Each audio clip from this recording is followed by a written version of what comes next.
Hi guys, I am Will Merkley, personal trainer and run coach here at Dream Fitness, and today we're talking about the beginner's guide to running.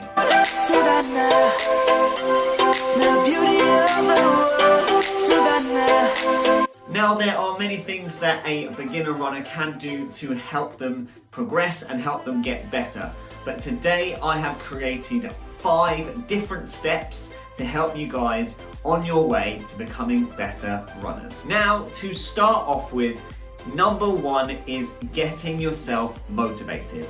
Now, there are a few steps that you can take to get yourself as motivated as possible to get yourself moving. And the best way to do this is to create the power of habit. Now, there are different things that you can do in a routine to get yourself in the position where you can start getting yourself running. Number 1 is time. Number 2 is place. Number 3 is distance. Number 4 is people. And number 5 is the reward. So what do we mean when we break those ones down into separate things? So time. What time per day, every single week, are you going to go out and are you going to train? This could be at 1 p.m. every single day. After my lunch break or in my lunch break, I'm going to go for a run every single day. Or it can also mean, how long are you going for? How long do you want to be running, training, and getting yourself out there and moving? Place. Now place yourself in the position where you are running in the same place every single day. Now this doesn't have to be forever, but for the first few weeks to months, you want to be running in exactly the same place every single day so you become familiar with running in that position. Distance. Now, how far do you want to be running?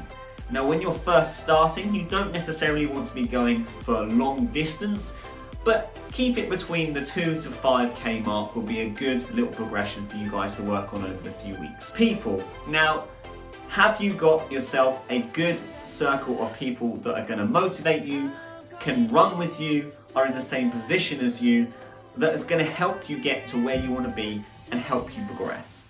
And the reward. Your mind wants to be rewarded for what it is doing. This could be after you have ran, you go for a coffee. This could be you go and read your favorite book.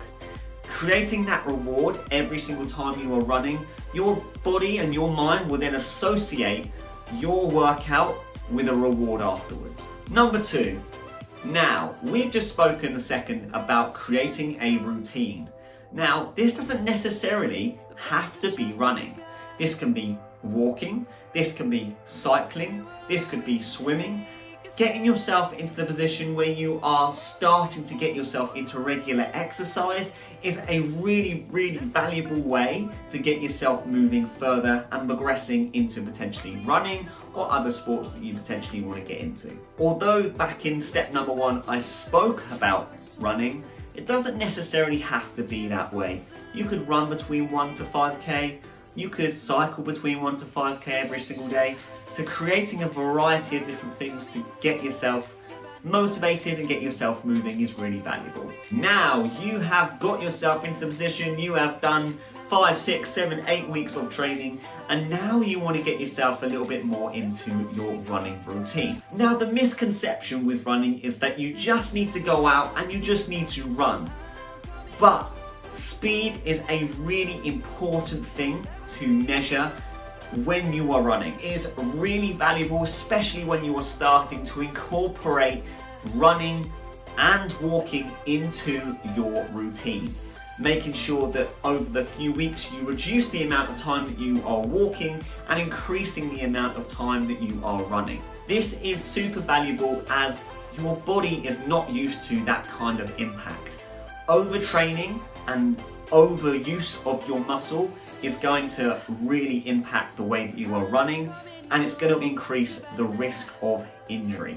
So make sure that you are slowly incorporating more running, less walking, and making sure that you factor in rest days every single week. Now, number 4 is RPE. Now, what does RPE stand for? Rate of perceived exertion is really important to measure when you are running. Now, why is this really valuable to look at?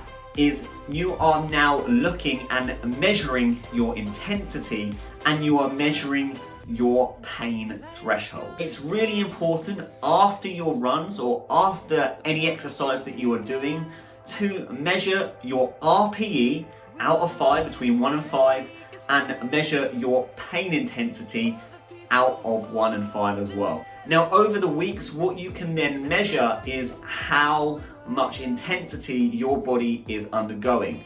If you find that you are then coming between 4 to 5 every single session on either your RPE or on your pain, then you know that you are overtraining and you need to bring it back slightly. And number 5, make sure that you incorporate a stretch routine from the start. If you guys get into the routine of stretching every single session, both doing static stretching afterwards and dynamic stretching before, you will get yourself into the routine and the habit forever. And that is my 5 beginner's guide to getting yourself into activities such as running. Please, if you guys find this valuable, give me a message, and if you have any more questions, give me a message below in my Instagram, and I'll see you guys very soon. Goodbye.